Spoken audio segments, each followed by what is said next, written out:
meant that it really meant that this tsunami was not anomalous, that it behaved in a way that the science tells us it should behave, and that the gauges that we have, those deep ocean gauges, perform a good job. Even if we didn't have all of them, we probably could have still gotten a reasonable forecast. But it was for us, it gave us some confidence when each time we got a reading from another gauge, it pretty much matched what we were already forecasting for that gauge. So that's what you like to see. You don't like to see that the next gauge that comes in looks quite different from your forecast. Then you have to make a lot of adjustments. So that's more or less the state we're in, and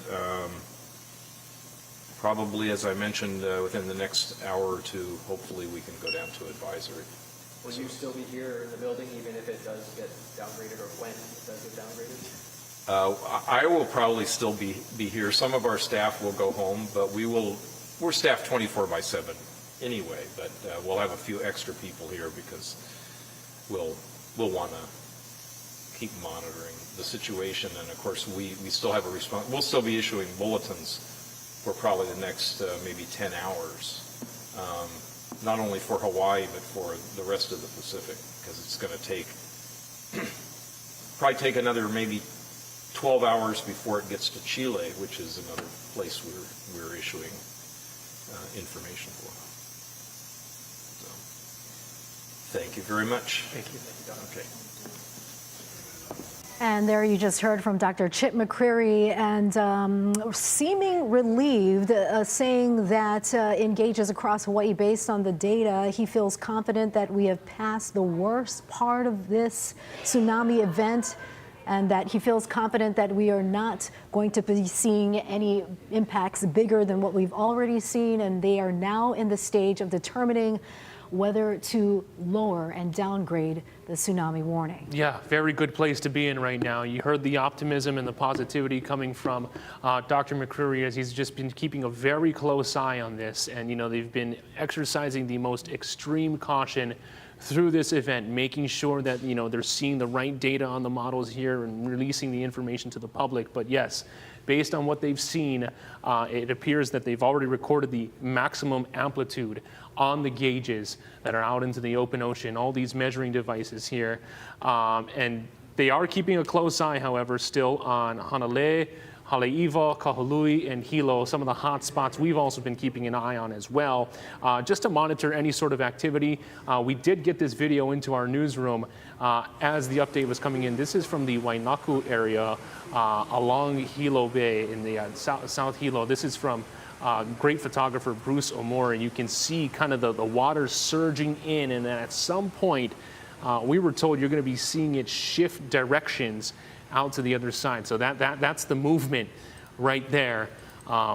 Really just wild stuff, you know, what we're seeing unfold. That's right. And we're still in the moment of observing any other changes taking place, but an optimistic response from Dr. Chip McCreary. And for more insight on that, let's go to our chief meteorologist, Jennifer Robbins. And that's the kind of news we wanted to hear at this point, hoping it would be on a downward trend. So already reaching its maximum is what he's thinking. So it could be downgraded within the next couple of hours. We started with that tsunami watch early on in the day. Then we sit now with a warning with significant widespread inundation that has been imminent, as we've been seeing in all of those videos. Incredible to see the videos come in, just like the one that we just saw from Hilo right now. We've been seeing dangerous coastal flooding, but the biggest concern has been how unpredictable and how strong these currents have been. And that is great news when it's a concern about the currents rather than widespread coastal flooding. We've been seeing coastal flooding, but it's been fairly limited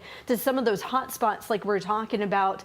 And now we're hoping that we're downgraded to a tsunami advisory, and it could be downgraded within the next couple of hours. But like he said, it's going to be a long night for them because they they have to forecast this all the way to Chile and even to the west coast, which is also under watches into the night. And this can be downgraded with the potential tsunami conditions on a downward trend beginning to subside. And in this case, Chip was talking about below 3 feet, and we've been reaching anywhere from 3 feet to nearly 6 feet when it comes to the amplitude of the wave heights here. And then we have been seeing some of the coastal flooding that has been occurring along Hilo, Kahalui, and still some rough currents are expected. So here are the numbers. Hopefully these are the maximum numbers. Hopefully we already reached its peak. And it sounds like with that optimism we have, Haleiwa at 4 feet, we saw some parking lots flooded. On Maui, that's where most of the action has been when we saw that big surge and also receding of water. You see about 5.7 feet was the reading there when it comes to the amplitude. Makapu'u, not as big at 2.3, and then Hilo was falling anywhere from 4 to 5 feet. We did see significant flooding there, and we're still seeing that. So we're hoping that goes on the downward trend. So the amplitude is measured with the relative to normal sea level, as you can see, and a series of long ocean waves are these tsunami waves, and we've been seeing some spikes. The first couple of waves have been smaller. He was talking about this was probably like the 3rd wave or 4th wave in the series, and then the individual crests can last about 5 to 15 minutes, and we've been even seeing longer than that. But for now, we have the tsunami warning up and running, with most of the action still occurring along Maui County and also Hawaii Island, with all of that coastal flooding.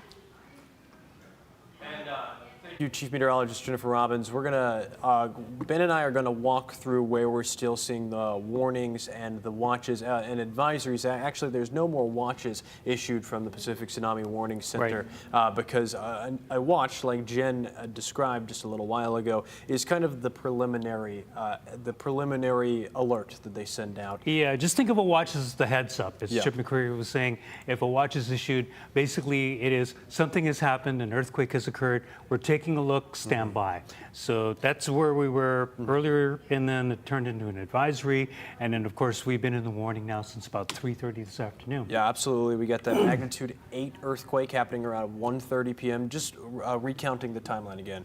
1:30, we had the 8.0 earthquake. 20 minutes later, upgraded to an 8.7. That's when a lot of the alarms were starting to go off at the Pacific Tsunami Warning Center. And pretty quickly after that, we had the tsunami warning issued for us here in Hawaii. Of course, this has been statewide. Kauai, Oahu, Molokai, Maui, and also the island of Hawaii. And let's also just take a look at some of the other areas that are impacted, because we're still seeing some other impacts across the entirety of the Pacific. This just wasn't an event for Hawaii. Of course, we showed you footage from over in Hokkaido earlier today, where we were seeing tsunami waves moving up towards the northern islands of Japan. And then you can see along the western coast, it might be a little bit hard to see, but there's this orange color. That's indicative of a tsunami advisory. That's along the entirety of the western coast of the United States. This orange color, including Los Angeles, all the way up to San Francisco. And then as you get into the northern portions of California, the north and west coast of California, you have another tsunami warning. This is for Eureka and Crescent City. As you continue up northward towards Oregon and Washington, that's back down to a tsunami advisory. Again, that's where the warning is. Outside of us, we have the tsunami warning up for the north and western portions of California, and then the advisory extends all the way up towards Oregon and Washington. We were also seeing advisories up for portions of Canada and Alaska, but it seems like a lot of these have been dropped except for the advisories that are still up for portions of the Alaskan Peninsula and also the Aleutian Islands, which initially had a tsunami warning right off the bat. Of course, we'll likely be seeing footage from any tsunami or warning, because they're very close to, again, this is right where this peninsula of Russia is, right where we were seeing the earthquake. Yeah, this is probably like right around this area right here. So this is the Kamchatka Peninsula here behind me. A couple of volcanoes show up on our map, but also right here is where we saw that earthquake occur. And so a lot of that energy coming off that fault line and then heading toward our area. Fortunately, again, not that big, 3-foot amplitude, maybe higher for some spots, but we still, at the Pacific Tsunami Warning Center, want to make sure that these tsunami waves, as they come in, are getting smaller and smaller and smaller as they do.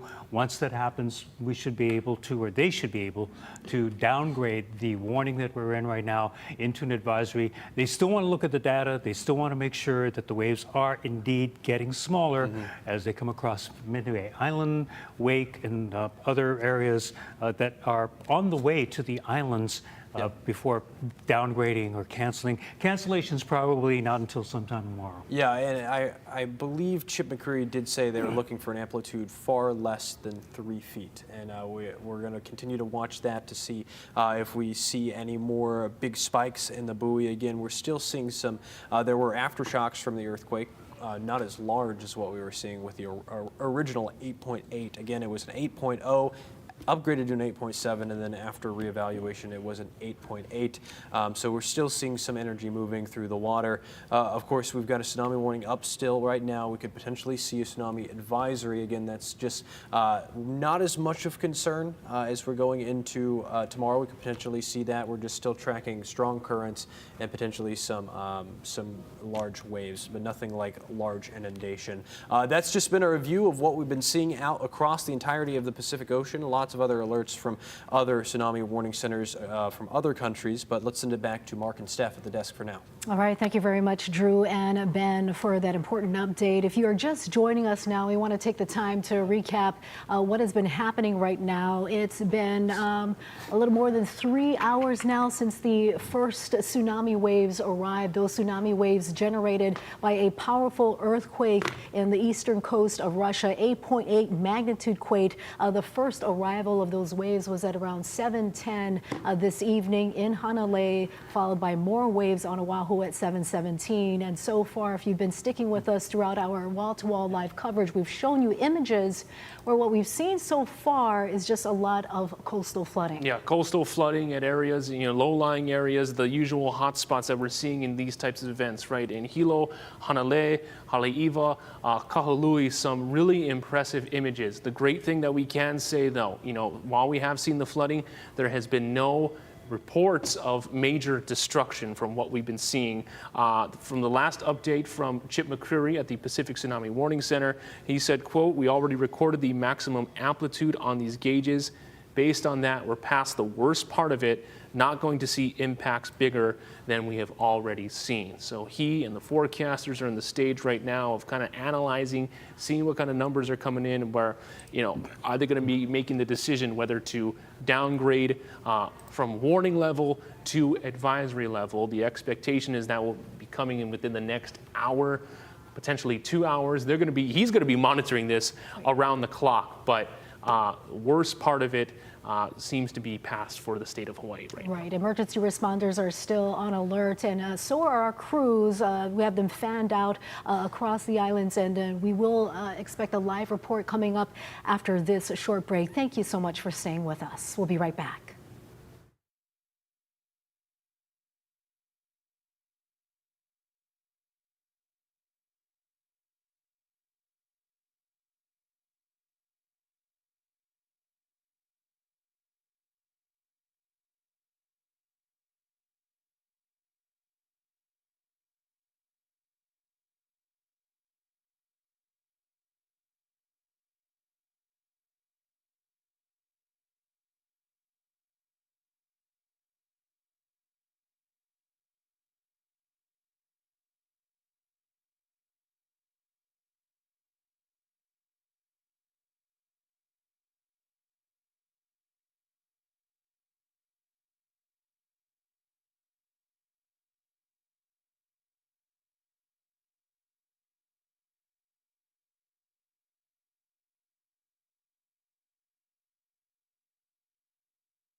And we want to welcome you back to our continuing live coverage of the tsunami warning now in effect for Hawaii. Yeah, right now we're in a stage where we are monitoring. According to the last update from the Pacific Tsunami Warning Center, it appears that we are past the worst part of it. The center is monitoring the forecast, monitoring the numbers and the gauges that are coming in, seeing when they can lower the alert level from warning to advisory. So we are still in the warning window, but it appears to be at the tail end of it based on the updates that we have seen so far. Monitoring the amplitude, kind of the gauges in different areas. They are keeping a close eye on several hot spots across the state. Hanalei, Haleiwa, Kahului, and Hilo, and we also have a shot right now from our Waikiki cam that we want to be bringing in. That's right, and we've been noticing throughout the night as we've been paying attention to this camera very closely, especially at around 7:17 when the first waves arrived here on Oahu. We didn't see too many noticeable or drastic changes here aside from the watermark. Yeah, no dramatic changes in the water line. Here on the sand, and beaches are cleared, which is also another good sign that people heeded the warnings. For more insight now on what we can expect in the hours ahead, let's turn things over now to our chief meteorologist, Jennifer Robbins. Overall, it seems like everything has been orderly in all of this in the event of the tsunami, so which has been great news with everyone heeding on the safer side. Haleiwa did come in at 4 feet. The readings here, amplitude in the wave there. Parking lots were flooded. And jumping over to Kahului, very interesting to see how much water receded, and they got up to about 5.7 feet. So that's the highest marking there, and coastal flooding. We haven't been seeing a whole lot of eyes and video in this area. So during daybreak, we'll likely see how this has unfolded during the nighttime hours and see how they impacted throughout the night into after clearing. Makapu'u about 2.3 feet, no major damage there. So you can see it highly depends on the wave direction when it comes to how place to place has been impacted. But a big hot spot, as it has been in past tsunamis, Hilo reaching about 5 feet with significant flooding that we've seen. And we've seen numerous videos that have come from there. And as far as what we're seeing into the night, we're going to be seeing big improvements. We measure this in amplitude. So it's measured relative to normal sea level, and a series of long ocean waves is what is the definition of tsunamis. So it's not one big wave that comes our way. It comes in cycles. So first cycle, it was fairly small when it came in during that 7 o'clock hour. But by the 8 o'clock hour, that's when we saw a lot of action jumping up to anywhere from about 4 to nearly 6 feet when it came to the amplitude of those wave heights. An individual crest can last 5 to 15 minutes. So it could have these big lulls in between these cycles. And that's what we saw throughout the day. We're still under a tsunami warning, but it looks like we are looking towards the optimistic side that we reached the most probably significant part of this tsunami. So we're hoping that this will be downgraded to an advisory, which will hopefully come our way in the next couple of hours. Mark and Steph. Thank you, Jen. And earlier tonight we mentioned that officials at Kahului Harbor noticed a 15-foot drop in the water level there. We want to go live now to our Dylan and Cheta, who is on Maui and standing by live with the mayor of Maui there, Richard Bisson. Yes, aloha. Thank you so much. We are outside of the Emergency Operations Center here in Wailuku, and I am joined by Maui Mayor Richard Bisson. We'll let you jump right into the update. What is the latest from your team?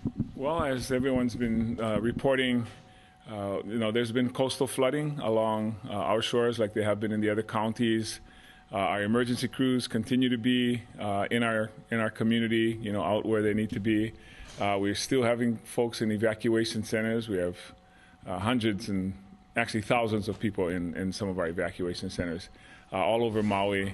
We're eager to hear the report when we can, give the all clear. That's not happening just yet, but hopefully within the next hour to 2 hours we can make that. We want to hear this news sooner than later so that we can get the traffic flow back on, because we have people pulled on the side of the road. We have people that park in our parking lots and all over the island. So we want to make sure we can have a smooth transition of traffic back, people getting back home. But right now, no reports of any damage, no injuries. Really happy with our first responders. Our fire department made a few rescues, pulled people out of some places that they were having difficulty getting out of. Our police department's done an excellent job of traffic monitoring and keeping people safe on the roads as well. So at this stage, we're feeling very fortunate that we haven't had any major injuries or damage, and just looking forward to being able to announce the all clear. But in the meantime, we want to remind our folks to stay clear. Don't go back to your areas just yet, and wait till we've heard the final word. I wanted to ask, because you said no reports of significant damage. The forecasters are saying that Maui is actually seeing some of the highest water levels receding and heights. What can you tell us about the numbers that you folks have been hearing? And it sounds like that is not impacting too greatly any properties. Yeah, so the biggest, I guess, receding of the ocean was about 15 feet at our Kahului Harbor, the boat ramp. So I know there were images of that we shared with the news stations. So that did occur, but it didn't cause any damage when the waters came back. I think we've recorded the highest amount of surge, maybe about 11 feet, I think it was reported. But we can see Hilo is getting the most actual damage right in their town. And so we feel for our neighbors and our ohana on the Big Island. I know they're dealing with this. So relatively speaking, we have not had any damage compared to some of the other counties. What is the plan for the shelters overnight? How long will they be staying open? And also, I came from the Wailuku Community Center. Some of those people there were concerned there wasn't any bottled water or a lack of supplies, basically. What's the plan for the shelters? Yeah, we found that out too. I got to tell you, the lines at the stores to pick up supplies has been crazy. We did make some attempts and some efforts. What I can tell you is we're not planning to keep any of the shelters open overnight. The folks that drove to the shelters will be able to drive back at home once we get the all clear, or at least a downgrade to an advisory. And those folks that are at the Wailuku Community Center are in a unique situation. They were taken there by the bus, and the buses are prepared to take them back to their homes. And that's the plan. And one more question about the airports. Are there still people camping out there, and when do you folks anticipate operations resuming there? Yeah, as of about a half hour ago, there are 1,400 visitors and guests and employees that are still being sheltered in place at the Kahului Airport. Obviously, there were some cancellation of flights earlier. It was a combination of things: people going there to fly out, people flying in who were not allowed to leave because they didn't have anywhere to go. So I think that's going to be cleared up once this evacuation once it's downgraded to an advisory, then we can address the evacuation centers. Mayor, any final thoughts? I know you're constantly getting updates as we are, and within the next 30 minutes to an hour, more details could come out. What are you looking for, and what's your final thoughts on all this? Yeah, we're not in a hurry to get out of here, but we do want to put the community at ease so that they can return to their properties. So, of course, we're being patient to wait for the all-clear sign from the experts. But I can tell you there's a lot of stress happening in the community, the angst of waiting this out. But we want everybody to be safe. At the end of the day, that's the most important thing. But we know when we get the all-clear, there'll be some issues for us to deal with, getting people out of the evacuation centers, getting people back on the roads to their homes. Perfect.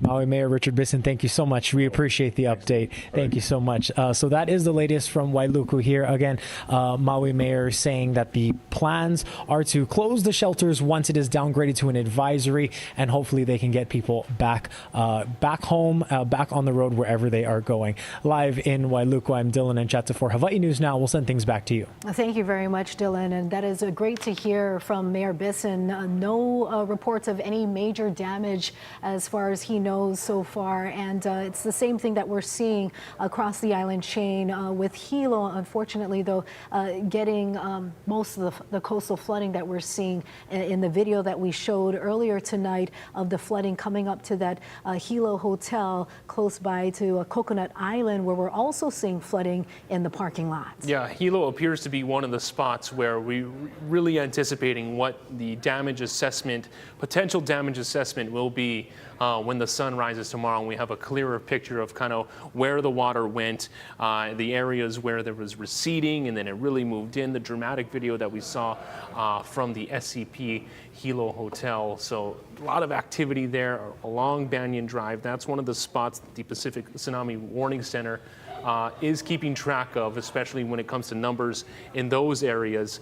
Going back to what Maui County Mayor Richard Bisson said, a very important update. He said that there are no plans to keep the shelters open overnight. You know, because of the updates that we've got so far, despite the absence of an all clear just yet, we're still in a point where, you know, the warning is in effect. There is optimism that the advisory is going to be coming out shortly, hopefully within the next hour and a half, perhaps. Hour and a half, maybe, right, yes. But after the shelters are cleared, you know, that also comes with the situation of the traffic flow for everyone to return safely to their homes. Yeah, I mean, we heard earlier tonight, too, an update from Hawaii County Mayor Kimo Alameda saying the shelters were full, and an estimated 1,500 residents filling the shelters there. But of course, all of the emergency response officials stressing that once again, they are waiting for the all clear. Heard from Dr. Chip McCreary saying he doesn't want any surprises tonight. He wants to be sure and safe, and with that, you're going to get that through the data that is shared. But we just got an update here on Oahu about a major roadway reopening. State Representative Darius Keela telling us that Farrington Highway westbound from Honokaihale to Makaha just reopened. That roadway had been closed since 7 o'clock tonight, right when around the time when the initial tsunami waves were arriving on Oahu. So traffic is now flowing back on the west side along Farrington Highway from Honokaihale to Makaha just reopened, according to State Representative Darius Keela. Yeah, it's up on our traffic cams right now if we can somehow find a way to pull it up. There were also road closures, extended road closures in the Ewa Beach area through Fort Weaver Road, but we've been cycling through the cameras and the images. There it is right now from Farrington Highway and Nanakuli Avenue with the roads back open. You can just imagine the traffic that Leeward Oahu residents had to deal with, you know, just over the course of the last several hours and this evening. So some relief there in that department. That is a positive sign. Leeward Coast residents returning to their homes. And then what I was saying about Fort Weaver Road, Ewa Beach, there were some extended, prolonged closures in that area, but we've been seeing from our cams is that the roads appear to be back open. The roads appear to be back. Residents are heading in the Makai direction down Fort Weaver Road. And this, as we await the latest, unclear what type of form we'll be getting our next updates from, whether we're told that Haima, the state officials, will be posting something on social media, whether that's going to be a video posting or an advisory, a bulletin of some sort. If we're going to get something from the City Emergency Operations Center. Chip McCreary, he's keeping a close eye at the Pacific Tsunami Warning Center, so perhaps we'll get something new at the top of the 11 o'clock hour, just kind of mapping that out. Cycling through our cameras right now. No major concerns. So, I mean, we can say the tsunami did arrive in Hawaii. There have been reports of coastal flooding, but none of the destructive damage that is typically associated with these type of events. And so, a very fortunate incident. And to see the response that we witnessed over the course from when the quake happened, from when the advisory came in, from when the warning came in just before 3 o'clock this afternoon, seems all things considered, this is a response that flowed, and it was comprehensive, and it's better to be over-prepared in these types of situations. Right? Better to be over-prepared, and you know, the state officials sharing that they had spent a lot of training, especially after the Maui wildfires, you know, government agencies improving communications, getting their teams ready. And, you know, it was a testament tonight to just to see all of that happening, all of them coming together, the communication flowing between the different agencies, the quick response from the military in opening that really critical passageway, Kole Kole Pass, so that West Oahu residents who needed needed to be evacuated could pass through quickly. An estimated more than 400 cars using that critical roadway thanks to the military. So again, the teams will stand by, and we heard from leaders tonight that they will stand by in the coming hours until we get the all clear. Meantime, we have photos and video coming into our newsroom. This is from Haleiwa. Earlier this evening, this was one of the sites where the sea level rose and flooded parts of the parking lot. But you see folks out there right now. Doesn't appear to be too bad. This is one of the spots that a lot of forecasters were keeping an eye on, because earlier when the gauge levels were coming in, we saw some high numbers in terms of amplitude. That has eased up a bit, but the Haleiwa Harbor parking lot was one of the areas that flooded. We also saw similar activity with what we're seeing in Hilo Bay and Mauna Lua Bay out in East Honolulu as well. That's right. So it is a time of just waiting. And, we want to send a big mahalo to all of you for sticking with Hawaii News Now as we provide you with this very important coverage. And not yet time to breathe a sigh of relief, but it is looking good so far. Let's turn things over now to our first alert weather team, Ben Gutierrez and Drew Davis, for more on that. Yeah, maybe not a total sigh of relief, but we can definitely breathe easier, that's for sure, because Absolutely. we did have one indicator would be what those first tsunami waves would look like, and we did obviously see, it was kind of hard to see at first, but when we took the Honolulu Bay cam, nothing was happening, and then you could see that outflow of water, the sand and the reef being exposed, and it was like, okay, there is something there. But we have to stress once again, we're still under a tsunami warning, but a lot of people are starting to head back, it appears. Yeah, and it seems like the officials, or at least those at the Pacific Tsunami Warning Center, have said that we are past what they have called the worst in terms of the different waves coming in. Again, we're still here with you until we have that tsunami warning up right now. Still across the state, like I mentioned, tsunami advisories also up for other portions. This is again where exactly, this is the exact location of where that earthquake happened, right off the Kamchatka Peninsula of Russia. Magnitude, just to recount, 8.0. Obviously sounding the alarms. It's a very large earthquake. We typically get one of those a year. 8.7 20 minutes later, very strong, and then initially, or then once again upgraded to an 8.8. So very, very strong earthquake. Of course, one of the things that we have been talking about is just kind of when we talk about these waves, it's energy moving through the ocean. This is a wave moving through. It's got a wavelength, how far between the crests of the wave. The crest obviously being the top. That's what you would see coming out of the ocean, crashing in terms of like a surfing wave. And then a trough, obviously the lowest. It seems like Mark and Steph might have something to add into this conversation. Take it away, guys. Yes, an alert has popped up here. What we're seeing here from the National Weather Service, a tsunami advisory has been issued for the state effective at 10:38. So this literally just came out. Literally, that's the downgrade that we've been waiting for. We've had the tsunami warning up since around. Correct me if I'm wrong, Mark, 3 p.m.? 3 p.m., 2:45, 3 p.m. this afternoon. So the alert that has just popped in to our newsroom, we have received reports that the tsunami warning has since been downgraded to a tsunami advisory. Yeah, the evaluation, according to the Pacific Tsunami Warning Center, I've got the same advisory that you have. Again, just repeating, this is the new map. The tsunami warning has been downgraded to a tsunami advisory. Again, repeating, the tsunami warning has just been downgraded to a tsunami advisory by the Pacific Tsunami Warning Center. And what this means is, again, based on all available data, a major tsunami is not expected to strike the state of Hawaii. However, sea level changes and strong currents may occur along all coasts that could be hazard to swimmers and boaters, as well as to persons near the shore at beaches and in harbors and marinas. Now, this threat may continue, but again, the tsunami advisory is now in effect for the Hawaiian Islands. It has again downgraded from the tsunami warning.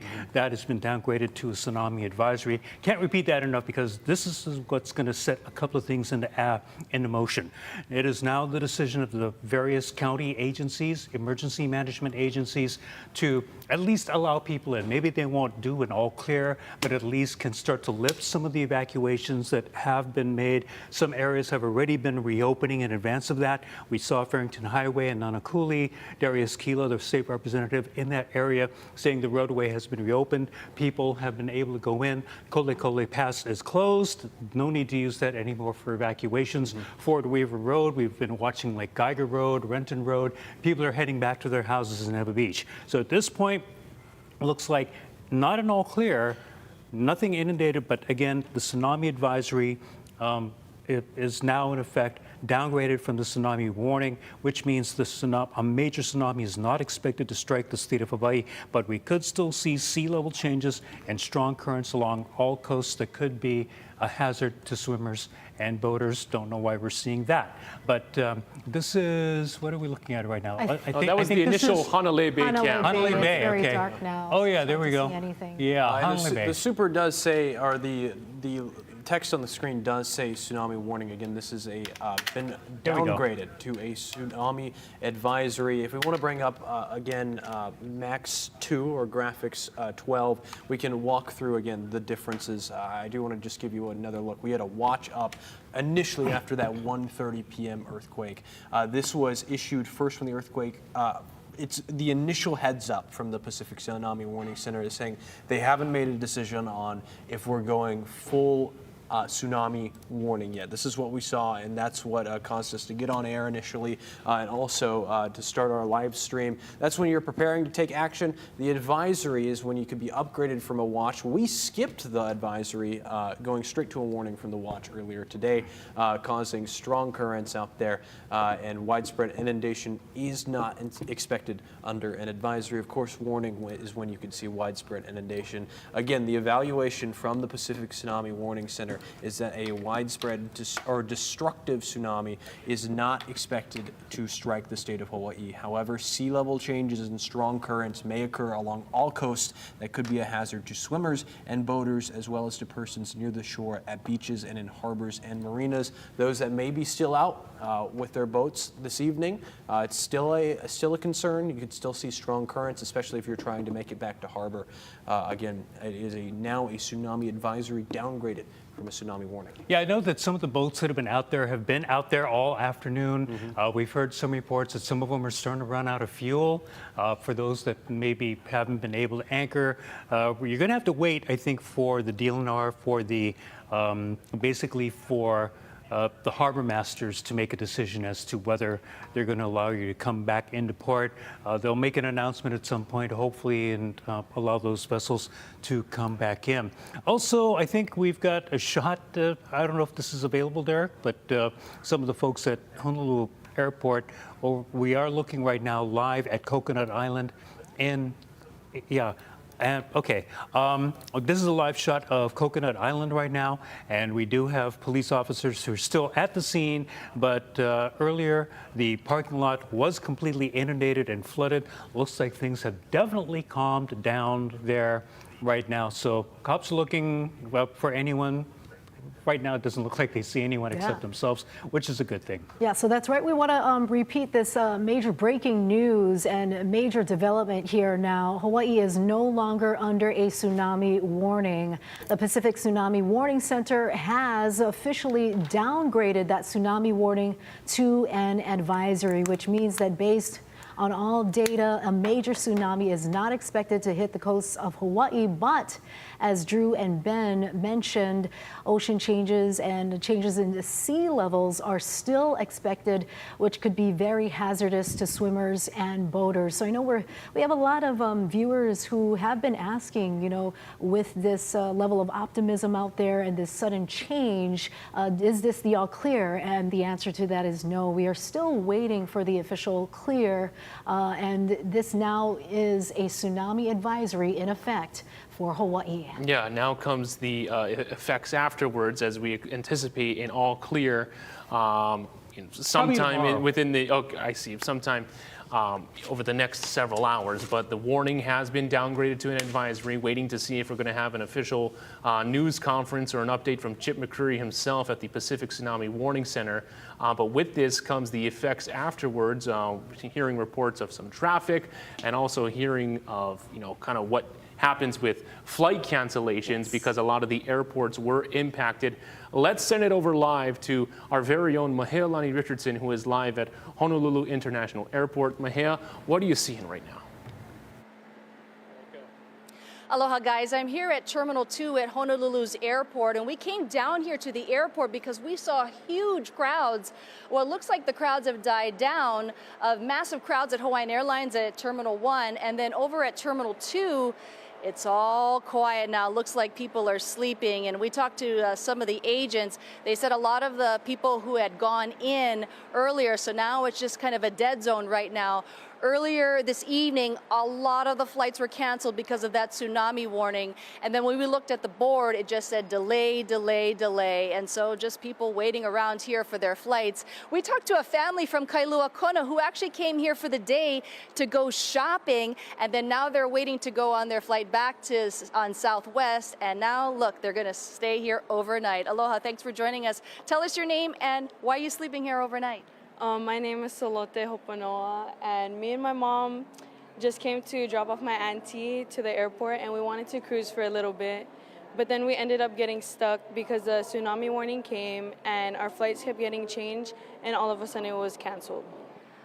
What went through your mind when you see tsunami warning? I mean, honestly, growing up in Hawaii is like, we've seen a couple tsunami warnings, but it wasn't as bad. But it went on 4 times, and then the actual big sirens went on. So, I mean, it was kind of concerning, but I knew we were going to be safe in a way. So you have to wait till 5:30 tomorrow morning. Your flight was supposed to be at 8:30 tonight, right? Yes, 8:30 tonight ended up being 5:40 in the morning. Well, I know you're going to be sleeping here. It's going to be an early morning tomorrow. Salote, thanks for joining us, and hang in there. You're going to be home soon. Again, we were showing some of the crowds, and we just saw some kids just sleeping here, and it looks really, really uncomfortable. A lot of people were just checking their flights. They said they were going to try to fly tomorrow, but if you do have an issue with your flight, just check with your airline. Again, just a lot of waiting around here. No crowds because people have either gone into the gate or they're just trying to rebook for a later flight. That's the latest from Honolulu's airport. Guys, back to you. All right, thank you very much, Mahea. And now we're going to turn things over now to Chief Meteorologist Jennifer Robbins. Seeing a lot of tired travelers there, but at least that's good news to see that even though they have to sleep at the airport with those delays, that everyone is safe right now. As we take a closer look at the maximum peak waves here that happened earlier today, during probably about the 3rd cycle, we received the highest amplitude. You see Haleiwa at 4 feet, and we'll have to see what daybreak brings because right now it's so dark. We did see a number of flooding videos, but I'm sure we'll be surprised by tomorrow morning to see how that's going to translate to some damage that has occurred right at the coastline there. Honolulu at 4 feet, parking lots were flooded. Kahului bringing in at 5.7 feet in amplitude. Lots of movement. We're still seeing lots of movement. Right now, as we look at the radar, it's more about those windward and Malka showers that have been marching over the state. So if you are driving late into the night, you'll be dealing with some of that rain. But here are some of the readings that we saw across the island chain. You can see it varied place to place. On the South Shore, only about 1.1 feet. Port Ellen at 1.4 feet. And it was some of those east-facing shores and north-facing shores that we saw the largest of the waves and a lot of energy coming in. But it did vary from side to side when it comes to the island there. So it highly depends on the wave direction, how it interacts as it crosses that large area over the Pacific and comes our way. So this was good news for us. And amplitude is measured with relative to the normal sea level. And we have been seeing a series of long ocean waves. Individual crests can last 5 to 15 minutes or longer, and we did see quite a bit of lulls with those cycles. But this is great news as this comes in with that warning now downgraded. Now we're seeing a tsunami advisory, so we're still seeing a lot of movement over the waters, a lot of activity when it comes to those strong currents. So stay away from the immediate ocean, and we will be waiting to get that all clear into the night. Mark and Steph. Thank you very much. Chief Meteorologist Jennifer Robbins and our First Alert weather team has been tracking this from the moment the quake struck at 1:30 our time. And what a day it's been, right? This is how it evolves over the course of several hours, from a quake to watch to warning, and now has been downgraded to an advisory. The word coming in from the Pacific Tsunami Warning Center at 10:38, so about 15 minutes ago, that the warning has been downgraded to an advisory. Which is not still in the all clear. Right. We're going to continue to monitor this, but we're going to take a quick break, and we'll be right back.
From Hawaii News Now, this is breaking news. And that breaking news, if you're just joining us, Hawaii is under a tsunami advisory. It was downgraded at around 10:38 by the Pacific Tsunami Warning Center. Initially was a tsunami warning after a powerful earthquake on the eastern coast of Russia at around 1:30 this afternoon. Yeah, the downgrade to advisory is the update that we were waiting for this evening as the first waves made their way over to Hanalei Bay and Haleiwa Harbor around 7:15 this evening. We here at Hawaii News Now have been wall to wall with this and keeping you updated as best as we can, keeping you informed, and so has our First Alert weather team. Let's start with Chief Meteorologist Jennifer Robbins on kind of just how the night has unfolded. We've got the positive update we were looking for, the downgrade to advisory. A lot of optimism as we go to bed, which is great news, but I wouldn't be surprised if we wake up to some damage tomorrow, so we'll have to prepare for that because it's been so dark that we haven't really seen the extent of all the damage that has occurred. But a lot of flooding did occur. At least it peaked anywhere from about 3 feet to about 5.7, with the largest of the conditions over on Maui and Kahului. We have been seeing many of the harbors along north-facing shores and east-facing shores seeing the most significant tsunami energy, while the rest of us, it's been fairly small, especially in Waikiki, which has been great news. And the biggest takeaway for you, Ben? Right now, the biggest takeaway is, yes, we may not have had a destructive tsunami, and maybe some people are looking at this and saying, you know, we had to do all those evacuations and so on and so forth. But I said a little bit earlier this evening, that is, we really don't know what the size of this is going to be until it gets here, just because of the distance that's involved. And so once again, it's just good to be prepared, because if it had been a destructive tsunami and people had not evacuated, we would be in very bad shape right now. But we can say, you know, some people are already posting memes, you know, March safe from the tsunami. We had a tsunami. We have definitely had a tsunami. But thankfully, it was small. We can be thankful for that, at least. But then again, we're going to look at, and as Jen mentioned, we're going to see if there was any, you know, any, I won't say major, but more long-lasting damage that came in, because 5.7 feet of Kahului, that's still, you know, yay high or thereabouts, and so and that's still a lot of energy that comes in behind it, and so at least you know how to get prepared for one of these episodes, because next time there's a tsunami warning, don't say that we're crying wolf or anything like that, because at this point we don't know when. Obviously, the next one's going to happen. We don't know how big it's going to be. If a tsunami warning is issued, take it seriously. We did, the public officials did, and by evacuating, if you needed to, you did as well. Yeah. Yeah, Drew, and this was, you know, we had hours-long lead time here, and when you were looking at it, you know, this wasn't a single wave event here, right? This is prolonged over several hours. Yeah, we've been talking about that all evening. This is not just what you think of a tsunami, a big wave. It's multiple big waves. There's a lot of energy released from the earthquake. I do want to point out how powerful it was to see everybody just mobilizing so quickly, whether that be the media, whether that be the state officials. Everybody took this seriously. Once the warning came out, that everybody went, this is the real deal. We need to take notice and get the message out as quickly as possible. It was a really powerful moment to see, especially seeing the pictures of people going Mauka, and especially the Waikiki photo of all the boats offshore, and everybody got out to safety and took the warning and heeded the warning. It was a very powerful note to see this evening. And tomorrow when daylight comes, it'll be more evident the extent of damage that if this tsunami caused, if any. We want to thank you so much to our viewers too for sticking with us. A big mahalo to you for staying with Hawaii News Now with this breaking news. Yeah, and we'll be providing updates online at hawaiinewsnow.com, and we're back on air on Sunrise. So that starts at 4:30. That's right. Aloha and good night.